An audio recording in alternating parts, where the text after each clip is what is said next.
Sa Pilipinas na tinaguri ang social media capital of the world, hindi na nakapagtatakang malaman na mataas ang cellphone usage sa bansa base sa isang pag-aaral. Gaano nga ba kadalas mag-cellphone ang mga Pinoy? Alamin sa Street Hit It Live ni Bam Alegre. Bam, ikaw ba ilang oras yung totoo?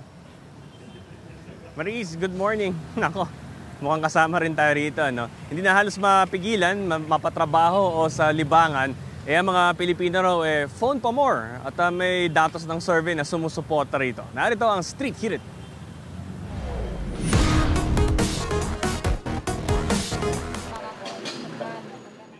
Hindi raw mapakali si Kimberly kapag hindi niya hawak ang cellphone. Bahagi kasi ito ng kanyang routine sa trabaho sa 24/7 na food stall. Kapag walang gaanong customer sa magdamag, ito rin ang gamit niyang libangan. Gamit po siya sa pag-update ng stocks namin sa trabaho. Tapos nagsisend din kami ng pictures through GC po namin sa Grab. Po, kung i-rate ko, 10 po siya. Halos hawak ko na siya, hindi ko mabitaw-bitawan. Kabuhayan din ito para sa rider na si Mark Quincena. Lahat ng kanyang online delivery dito nagmumula. Sa cellphone na rin siya nakikibalita sa mga ganap ng mga mahal niya sa buhay. Sobrang essential kasi po dito po nanggagaling lahat ng booking namin . Sobrang importante din kasi makikita mo lahat ng update ng mga kamag-anak, kaibigan mo sa buhay nila. Survey says, kapareho ng kwento ni Kimberly at Mark ang karaniwang Pilipino. Sa ulat ng telecommunications company na Telenor Asia, 86% ng mga Pilipino ang gumugugol ng kalahating araw sa cellphone. Batayan sa survey na may mahigit 1,000 respondent.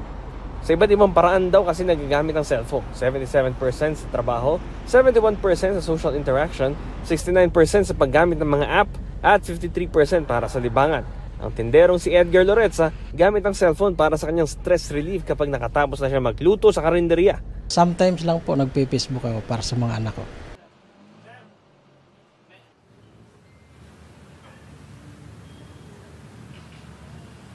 Marisa, bukod sa Pilipinas, iba't ibang mga respondents sa Asia rin ang kinapanayam. Sumatotal 8,000 na mga respondents ang na-interview noong Agosto. Ito ang Street Hit It mula rito sa Mandaluyong, Bam Alegre para sa GMA Integrated News. Mga kapuso, para una ka sa mga balita, mag-subscribe sa GMA Integrated News sa YouTube. Sa mga kapuso abroad, subaybayan niyo po kami sa GMA Pinoy TV at sa www.gmanews.tv.